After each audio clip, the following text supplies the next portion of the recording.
Hello, my name is Dominic, and this video I want to pretty much say how my involvement in shortwave began. Um, Usually go on the internet all the time, looking up news, politics, because that's what I'm into. Um, and going through the internet, you always get all your information and whatnot from every side, every angle. I always wanted to try something different, and I've heard of shortwave, growing up as a kid. My grandmother had one. Didn't understand how it really worked. So about 6, 7 months ago, I was looking into it. Got myself, a little portable radio, shortwave radio, and had no clue what I was doing. Putting the arrow up and trying 2 stations, and kind of going there and at first, and didn't know anything about long wire antennas, dipoles, all that stuff. So, first month or so, I really didn't get too many stations and whatnot. Getting a little discouraged. So I did more research. And that's the thing, don't get discouraged because it's a very neat hobby. Especially because a lot of people will say, it's dying out and because of the internet taking over and whatnot.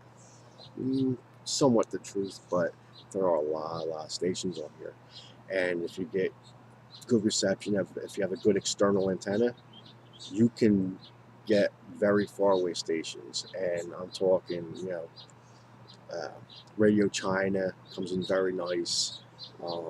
Depending on the time of day, like at nighttime, you get Radio China, Radio Australia, Radio New Zealand, um, many others, many others. Um, so what I was doing was tinkering around and trying different antennas. I looked up, okay, long wire. So I started making connections, and I started in my house and had it in my house. Best thing to do is, if you could get it outside the house, try to. My problem was I live in Philadelphia, and I didn't have a lot of room to work with. So I would try one in the house, external, like a long wire antenna, but the interference was too bad. So then I started figuring out how to connect a coaxial cable to it and run it out my back window and somehow configure it to where I could put it up high and receive some very good signals. Um, and once I did that, I was getting in, a lot of stations clear, not jumping all over the place. Usually signals that were weak before I got this antenna to where I wanted it to. I was getting some pretty nice stations, um, but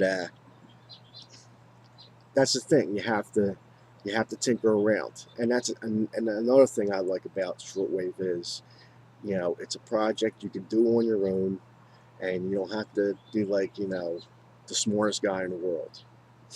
Um, if you just have some basic knowledge of how to put a couple things together, you could do very well. And most of the time, pretty much most of the time, the antenna is way more important than the radio itself. The radio is important, but if you have a very good antenna, you're going to get good stations.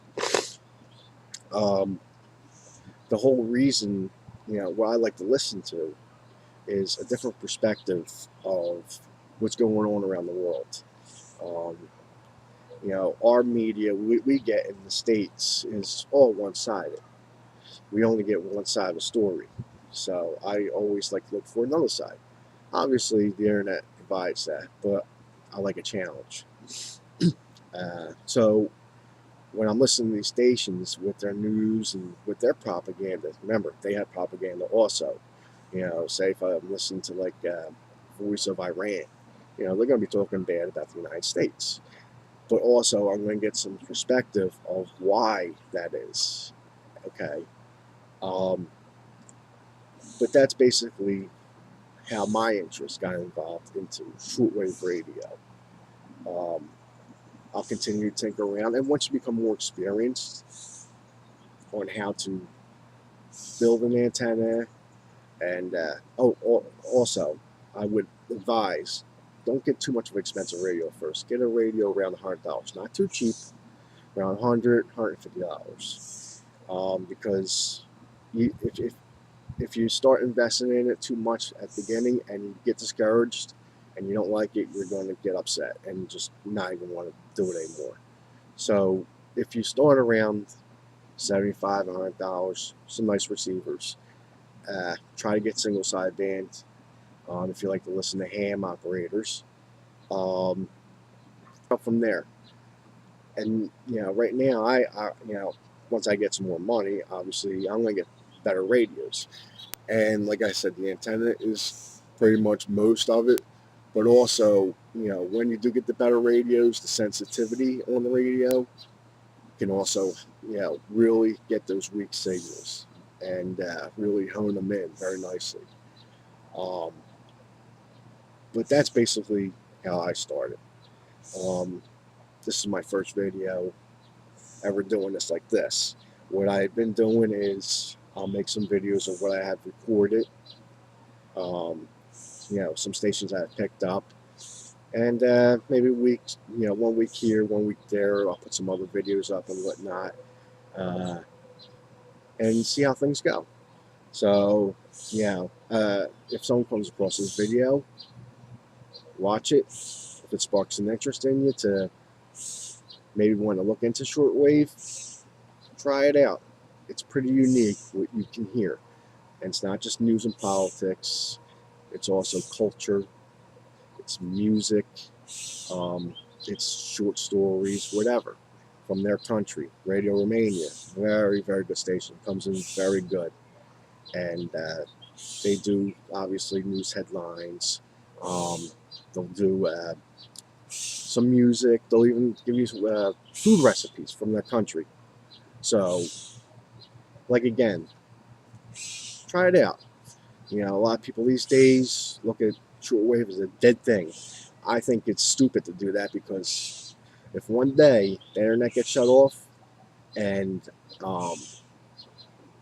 you're without communication, it's good to have a backup. Yeah, analog, old school, shortwave radio will still be there working, so you get your news. Okay? When the internet shut off or power goes out, whatever, that's a source for you to be able to listen to what's going on around the world, even around your own country. So, thank you for watching, and I hope you enjoyed the video and any other videos I may put out. Okay? See you later.